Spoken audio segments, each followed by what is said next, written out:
We have been able to pass 5 COVID relief packages in the past year. And unfortunately, Biden's promise to be the bipartisan president, a president for all Americans, is going out the window today as he signs this non-COVID-19 package. $1.9 trillion.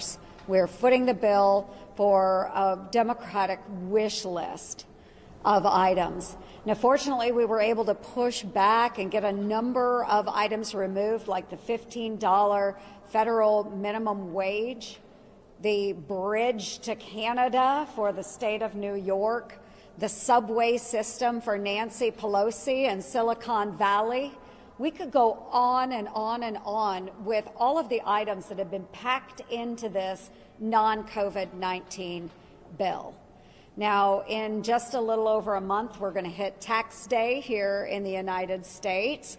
And my Iowans, every year when they're writing out, if they owe taxes, if they're writing out a check to the Treasury Department here at the federal level, or if they're writing a check to the Iowa Department of Revenue, what they never expected they would have to do is write a footnote on those checks saying, bailout for New York, bailout for Illinois, bailout for California.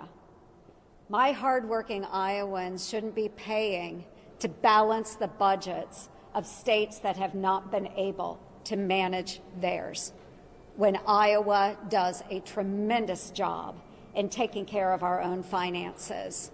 So I am very, very disappointed in this administration and in the Democrats for refusing to work with Republicans and for their promoting their liberal wish lists over the hopes of the American people.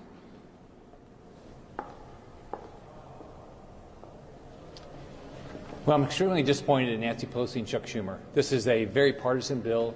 It has a lot of provisions that my colleagues have talked about, giving stimulus checks to state and federal inmates, giving checks to illegal immigrants, spending over $600 million for PBS, and National Endowment for the Arts and Humanities, which has nothing to do with COVID, giving paid leave but only to federal workers. None of these things are things that people in Florida were looking forward to. I think one thing the Biden administration really has to focus on is the risk of what all this debt's going to do to us. We're sitting at $28 trillion worth of debt. This will increase our debt by at least $2 trillion. We're probably in an fiscal year that we're going to run $2 trillion deficit, where interest rates have already ticked up quite a bit since November. At 1.6%, that's like $480 billion a year just in interest expense. We've already seen gas prices go up in the last couple of months by over 50 cents a gallon. That's a big tax on the poor. But if we start seeing higher interest rates, it's going to push mortgage rates up, it's going to push car payments up, and on top of that, it's going to push inflation up, which is going to hurt the poorest families in our country. I know